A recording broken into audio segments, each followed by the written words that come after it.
Hello दोस्तों, नमस्कार। आज हम संविधान के भाग 1 अर्थात संघ और राज्य क्षेत्र के बारे में चर्चा करेंगे।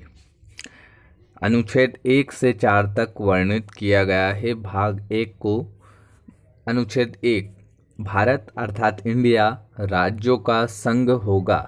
अनुच्छेद 1 में कहा गया है कि भारत अर्थात इंडिया राज्यों का संघ होगा।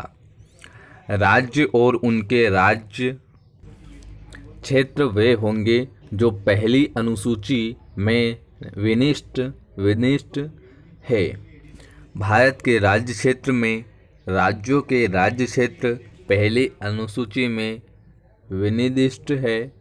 संघ राज्य क्षेत्र और ऐसे अन्य राज्य क्षेत्र जो अर्जित किए जाए इनका सभी का इसमें समाविष्ट किया गया है।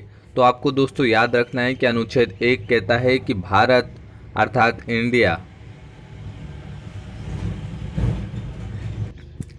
राज्यों का संघ होगा। अब दोस्तों ध्यान रहे कि अनुच्छेद कहता है कि भारत के सिर्फ 2 ही नाम हैं। आपको याद रखना है दोस्तों कि भारत के संविधान में केवल भारत के 2 ही नाम हैं। हिंदुस्तान भारत का औपचारिक नाम नहीं है। चूँकि हमने हिंदुस्तान को हिंदू धर्म के साथ जोड़ दिया है, इसलिए इसलिए इसको इस्तेमाल लोगों के द्वारा किया जाता है। तो आपको याद रखना है कि दोस्तों संविधान में केवल अपने देश का नाम भारत और इंडिया मिलता है, हिंदुस्तान नाम नहीं है। यह केवल धर्म के आधार पर पड़ा।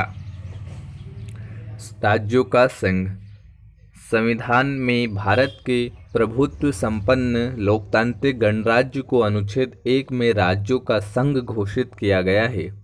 विभाजन के पश्चात सुदृढ़ के केंद्र युक्त संघ की स्थापना का उद्देश्य राजनीतिक एवं प्रशासनिक दोनों ही रहा है।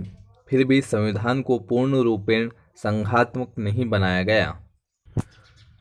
संविधान सभा के अनुसार भारत के संघ को फेडरल कहना आवश्यक नहीं था।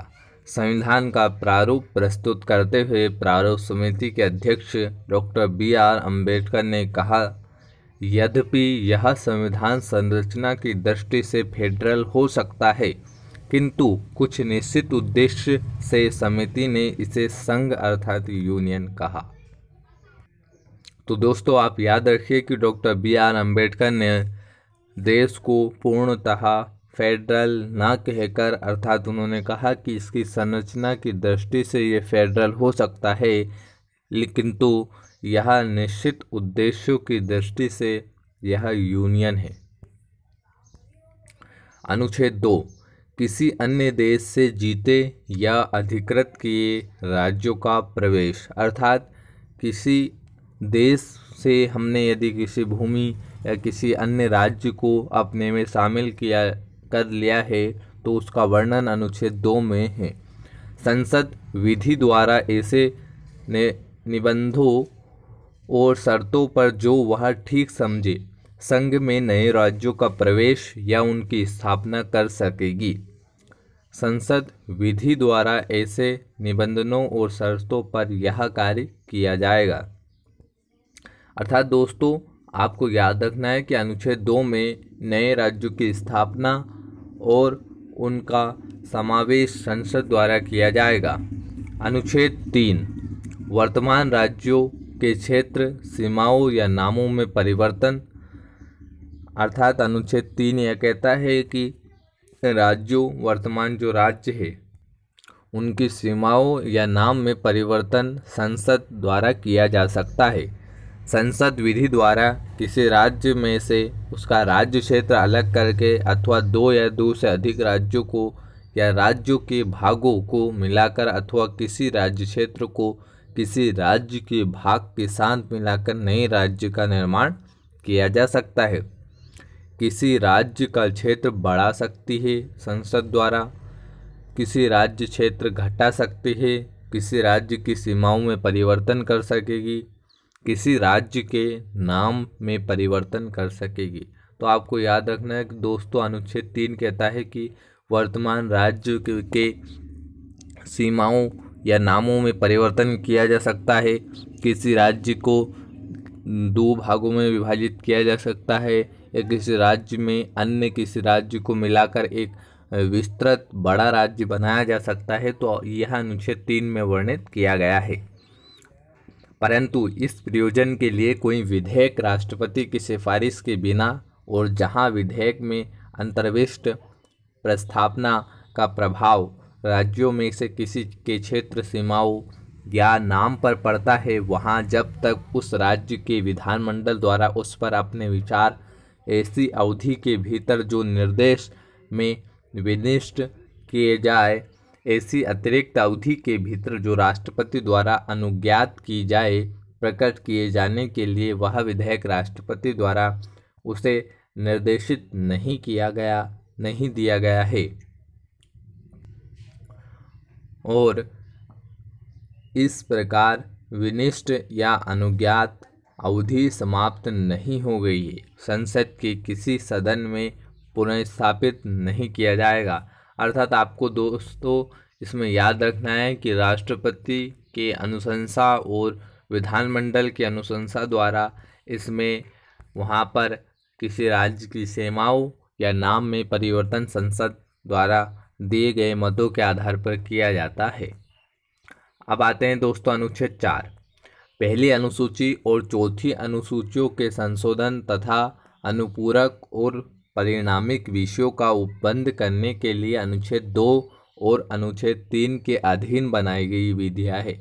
अर्थात दोस्तों अनुच्छेद 4 कहता है कि इसमें अनुच्छेद 2 और अनुच्छेद 3 दोनों को मिलाकर जो विधियाँ बनाई गई है उनका इसमें वर्णन किया गया है कि उनमें किस प्रकार का संशोधन किया जा सकता है और उनके अनुसूचियों में किस प्रकार के समावेश उपबंध करने की आवश्यकता है। तो यह अनुच्छेद 4 में वर्णित किया गया है।